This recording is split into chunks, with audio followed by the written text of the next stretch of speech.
Assalamualaikum warahmatullahi wabarakatuh. Perkenalkan, nama saya Bella Anggraini.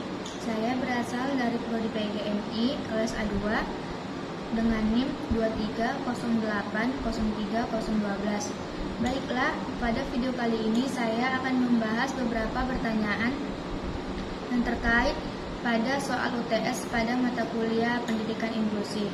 Soal yang pertama, silahkan jelaskan pengaruh Deklarasi Universal HAM PBB pada tahun 1945 tentang hak penyandang disabilitas terhadap kebijakan pendidikan inklusi di Indonesia, dan apa saja tantangan utama yang dihadapi dan diimplementasikan pendidikan inklusi di Indonesia saat ini, serta solusi yang mungkin signifikan digunakan.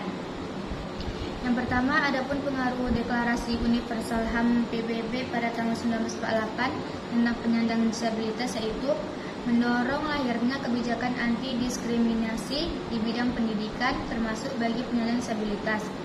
Yang kedua, menjadikan dasar hukum dan moral bagi Indonesia untuk menjamin hak pendidikan yang setara bagi semua warga negara.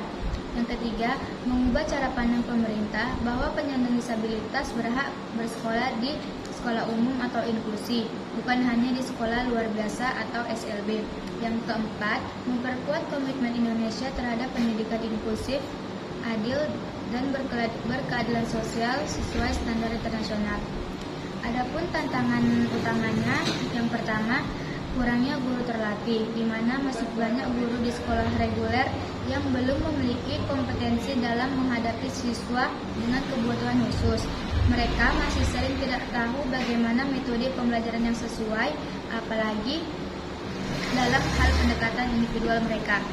Yang kedua yaitu dengan minimnya fasilitas dan aksesibilitas, di mana sekolah-sekolah reguler masih banyak yang belum ramah disabilitas, baik dari sisi infrastruktur seperti akses kursi roda maupun teknologi pendukung lainnya.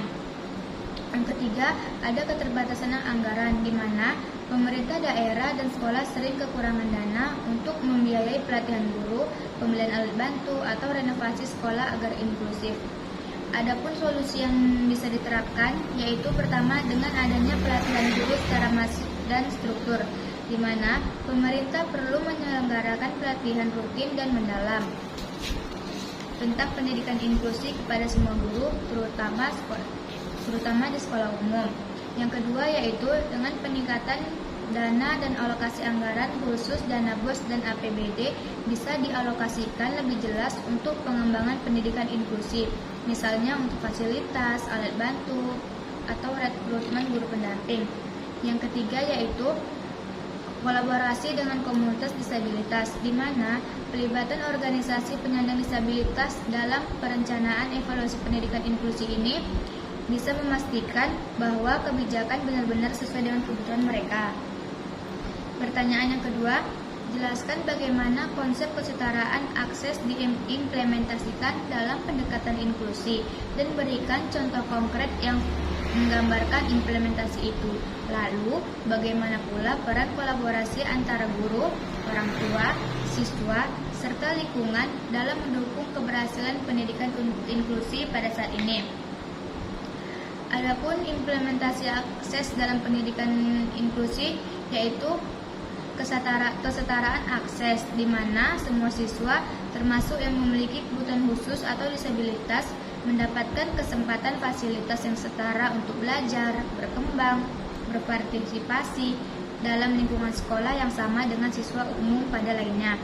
Contoh konkretnya yaitu misalkan di sebuah sekolah dasar inklusi terdapat siswa tunarungu yang belajar dengan siswa reguler.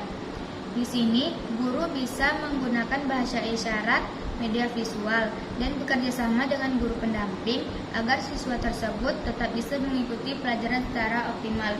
Adapun peran masing-masingnya, yang pertama peran guru yaitu menyesuaikan metode pembelajaran, memberikan perhatian individual, dan bekerja sama dengan guru pendamping. Peran orang tua yaitu memberikan informasi penting tentang kebutuhan anak, mendampingi belajar di rumah, dan aktif dalam komunikasi dengan sekolah. Peran siswa atau teman yaitu membantu menciptakan lingkungan sosial yang ramah, inklusif, dan bebas dari bullying. Serta peran lingkungan sekolah, yaitu dengan menyediakan fasilitas yang mendukung dan membangun budaya sekolah yang menerima keberagaman. Contoh nyatanya misalkan dalam sebuah kegiatan belajar kelompok, ada siswa reguler yang diajak bekerja sama dengan siswa penyandang disabilitas dalam membuat proyek prakarya. Di sini, guru bisa memfasilitasi interaksi ini, sementara orang tua mendukung dari rumah dan memberi masukan rutin kepada guru mengenai kemajuan anak mereka. Pertanyaan yang ketiga yaitu, jelaskan klasifikasi dari kurikulum yang digunakan pada pendidikan inklusi tingkat MI atau SD, serta berikan contoh penerapan dari masing-masing kurikulum tersebut untuk peserta didik berkebutuhan khusus, tunanetra, dan gangguan autisme. Klasifikasi pada kurikulum pendidikan inklusi di MI atau SD yang pertama dengan menggunakan kurikulum reguler tanpa modifikasi, di mana digunakan oleh siswa berkebutuhan khusus yang mampu mengikuti pelajaran seperti biasa. Contohnya, siswa tunanetra belajar menggunakan buku braille atau audio, sedangkan siswa autisme belajar seperti biasa dengan dibantu oleh guru pendamping, itu pun jika perlu. Yang kedua yaitu kurikulum reguler dengan modifikasi, di mana isi atau model belajar disesuaikan agar lebih mudah dipahami. Contohnya, siswa tunanetra menggunakan model 3 dimensi untuk pelajaran IPA, sedangkan siswa autisme diberikan tugas sederhana seperti menjawab dengan gambar. Yang ketiga, dengan kurikulum individual atau IEP, di mana kurikulum ini disusun khusus sesuai kemampuan anak dengan hambatan berat. Contohnya, siswa tunanetra belajar keterampilan hidup seperti mobilitas, sedangkan siswa autisme belajar komunikasi dasar dan rutinitas harian. Baiklah, sekian penjelasan dari saya. Saya akhiri. Wassalamualaikum warahmatullahi wabarakatuh.